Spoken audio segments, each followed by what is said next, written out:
તો અહીંયા ગીતાનગરમાં ચાલી રહી હતી બબાલ. Hello, good morning guys, welcome back to my YouTube channel Ashish Vaghela vlogs. તો આજે છે day 26 of daily vlogging challenge. હવે કાલે રાતે સાસરીમાં રોકાયો હતો, ત્યાંથી નીકળતા ટાઈમે અહીંયા સીટીએમ ઊભો રહ્યો. અહીંયા કડિયા નાખવું હતું સામે જોવા માટે. એ સાલું રવિવાર છે તો પણ આ લોકોને તો રજા નથી જ. આપણે કોઈ બી કામ કરતા હોય એકાદી રજા તો જોઈએ જ, બટ આ લોકોને એ પણ નથી મળતી. ત્યાંથી નીકળતા ટાઈમે પછી બે મિત્રો સંદીપ અને પ્રવીણ, જેને આપણે બુરો કહીએ છીએ, એ બે જણા મળ્યા. એ લોકો સોનીની ચાલથી ચાલતા અહીંયા મંદિરે આવતા હતા, સીટીએમ મેલડીમાના મંદિરે, અને મળી ગયા મને. તો હવે હું એમને લઈને પછી ઘરે જઈશ, એ લોકો દર્શન કરી લે પછી.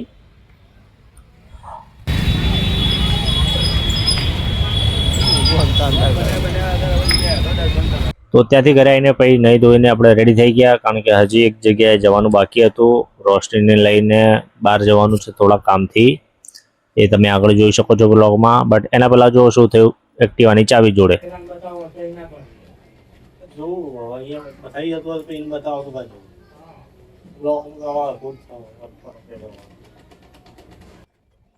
તો થયું એવું કે એક્ટિવાનું લોક જે છે વરસાદના કારણે જામ થઈ ગયું હતું. વરસાદનું પાણી અંદર ઉતર્યું છે એટલા માટે એ ગમે ત્યારે ચાવી લગાવું તો બી ફસાઈ જાય. ચાવી ના આમ ફરી શકે ના આમ ફરી શકે. જો ચાલુ થઈ ગઈ તો બંધ ના થઈ શકે, અનબંધ હોય તો ચાલુ ના થઈ શકે. તો બહુ ટાઈમ થઈ ગયો એમાં. 2000 years later.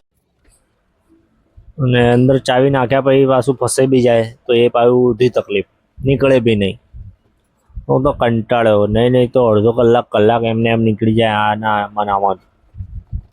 પછી કંટાળીને પછી આજે તો વિચાર્યું હવે બહાર લઈને જવું અને રિપેરિંગ માટે જ. બટ એના પછી મારે બીજે બહાર બી જવાનું હતું, તો હવે નીકળ્યા અને આવી ગયા અહીંયા ચાવીવાળાની દુકાને. પહેલાં જોકે હું ગેરાજે ગયો હતો, બટ ગેરાજવાળાએ એમ કીધું કે ચાવીવાળાની હોય ત્યાં લઈ જાઓ. તો અહીંયા આવી ગયા અજીત મિલ. હવે એને દવા કરે છે ભાઈ ડૉક્ટર. હવે ત્યાં જોઈને જોયું તો ખબર પડી કે આ બીમારી આપણી એકની ગાડીમાં નથી, આ એક વાયરલ હતો. આમ કહેવાય ને વાયરસ ફેલાયો હતો અત્યારે, વાયરલ બીમારી જે બહુ બધી ગાડીઓમાં હતી. ત્યાં જઈને જોયું તો મારા પહેલાં 3-4 ગાડીઓ ઓલરેડી ત્યાં હતી જ આ સેમ બીમારીવાળી. બટ ડૉક્ટર સારા હતા તો નાનું ઓપરેશન કરીને બધાને દવા આપીને મોકલી દીધા ઘરે. મીન્સ કે તરત નિકાલ લાવી દીધો એમ. તો આપણો બી નિકાલ આવી ગયો હતો ગાડીનો, અને ચાવીનું થઈ ગયું હતું સરખું લોક. તો ફટાફટ આપણે આવી ગયા બહારની સાઈડમાં હાઈવે પર, કારણ કે રોશની આવતા હતા, એમનો વેઇટ કરતા હતા. અને એટલામાં એ આવી ગયા રિક્ષા લઈને. એ ચલાવતા નહોતા, જોકે પેસેન્જર રીતે બેસીને આવ્યા હતા. તો અહીંયા આપણે ગીતાનગર આવી ગયા હતા અને ત્યાં રોશની ગયા હતા આઈબ્રો કરવા માટે. બટ અહીંયા આગળ નાની આમ બૈરાની બબાલ ચાલી રહી હતી, તો એમાં વચ્ચે જવાય નહીં એટલે દૂરથી જોતા હતા આપણે. ત્યાં રોશની આવી ગયા થોડી વારમાં. શું વચ્ચે મારો ખાવ તો ખરી તમે, પછી મને ખબર પડે. ના પેલા તમે ખાવ પછી મને ખબર પડે. બતાવો એવું બધું.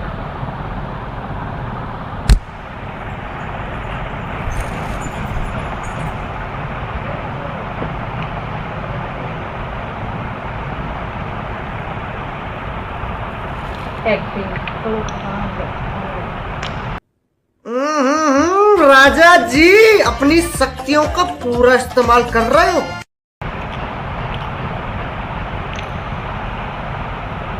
એટલું ખરાબ બને છે, થોડું બગાડો છો.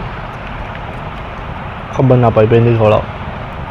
ખબર ના પડી પેન્ડિસ ખોલાવ.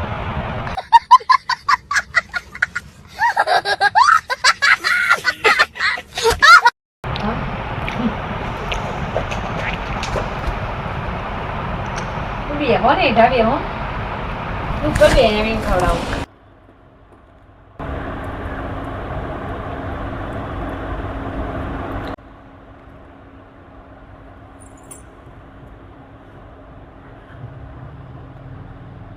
મોઢું ના બગાડો બરાબર. હું ખાવા એટલું બી ખરાબ નહીં બનાવતી હતી.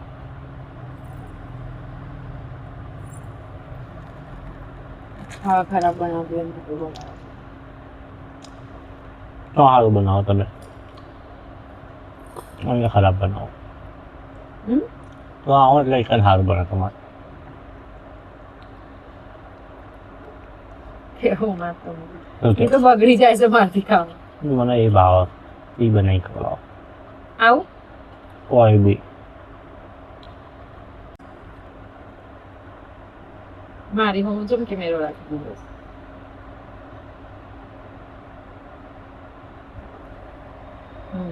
ખાલી ખાલી એક્ટિંગ. પહેલા તો ખરાબ કરી.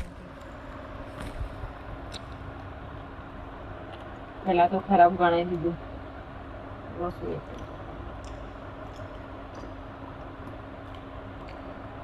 છાસ પીવીશ? સાસને ભાત લેવા જવાનો. જવાનું ઊંઘીમાં દઈ દેવા જવાનું. પછી લો આટલું આટલી રોટલી થઈ હા એને આખી રહી જ એ તો ફિનિશ કરું હવે.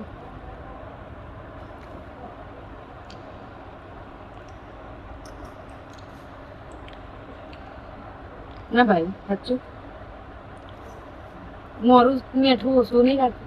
મને દુખા ખબર નહીં પડતી, ખાવામાં સારું લાગે એટલે બહુ. તો મીઠું રોશનીના ઓછું, હાથનું ખાવાનું થોડું ખાધું હોય તો ખબર પડે. જો કે ખરાબ તો થોડું નતું સાબુ but એને ચાલી હેરાન જાય. કરવા માટે હું એવી રીતે કરતો હતો. પછી ઘરે આવી ગયો, ઘરે એને થોડું ઘણું કામ કર્યું.